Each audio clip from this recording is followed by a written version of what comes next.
99% कंपनीची मालकी असताना पार्थ पवारांवर गुन्हा का झाला नाही? तर पुण्यामधील कोरेगाव पार्क जवळ महार वतन म्हणून 44 एकर जागा आहे। ती जागा मूळची मुंबई सरकारच्या नावावर आहे, पण काही वर्षांपूर्वी जेव्हा प्रॉपर्टी कार्ड तयार करण्याचा निर्णय झाला तेव्हा या जागेच्या नोंदीत इतर हक्कांमध्ये 272 दलित बांधवांची नावे ॲड करण्यात आली। म्हणजे जागा सरकारची होती आणि ती वतन म्हणून त्या दलित बांधवांना देण्यात आली होती। आणि अशी कोणतीही जागा ना स्वतःच्या नावावर करता येते ना विकता येते। पण मग पार्थ पवार यांच्या अमाडिया कंपनीने ती जागा कशी खरेदी केली?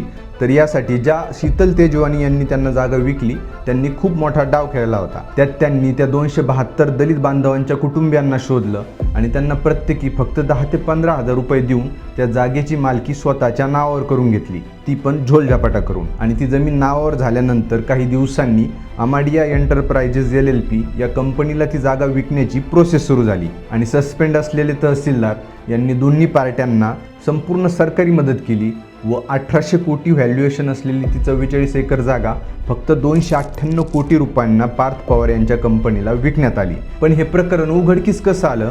तर कोणत्याही जमिनीचा खरेदी किंवा विक्रीचा व्यवहार झाला तर त्यातील 5% रक्कम ही सरकारला स्टॅम्प ड्युटी म्हणून द्यावी लागते आणि त्यात 3% सूट मिळवता येते, म्हणजे 2% रक्कम तुम्हाला सरकारला द्यावी लागते। आणि या व्यवहारात 21 कोटी ही स्टॅम्प ड्युटी भरायची होती, पण त्यांनी फक्त 500 रुपये स्टॅम्प ड्युटी भरली म्हणून हे प्रकरण उघडकीस आलं। आणि आता पोलिसांनी दिग्विजय पाटील जो की पार्थ पवार यांचा मामेभाऊ आहे आणि सूर्यकांत येवले हा तहसीलदार यांनी जमीन खरेदी करण्यासाठी आणि विक्री करण्यासाठी या दोन्ही पार्ट्यांची मदत केली आणि ज्यांनी जमीन विकली त्या शीतल तेजवानी या तिघांवर सरकारला फसवण्याचा गुन्हा दाखल करण्यात आला आहे। पण पार्थ पवार यांचे या FIR मध्ये नाव का नाहीये आणि ज्याचं फक्त 1% त्या कंपनीत हिस्सा आहे त्या दिग्विजय पाटील याचं नाव काय आहे? तर कंपनीज ॲक्ट 2013 नुसार अशा केसेसमध्ये सरकार कंपनीच्या नावावर गुन्हा दाखल करतं, कारण सरकार आणि कायद्याच्या नजरेत कंपनी ही एक सेपरेट लीगल एंटिटी आहे। पण या केसमध्ये सरकारने 1% भागीदार असणाऱ्या दिग्विजय पाटील याचे त्या खरेदीपत्रामध्ये सह्या असल्यामुळे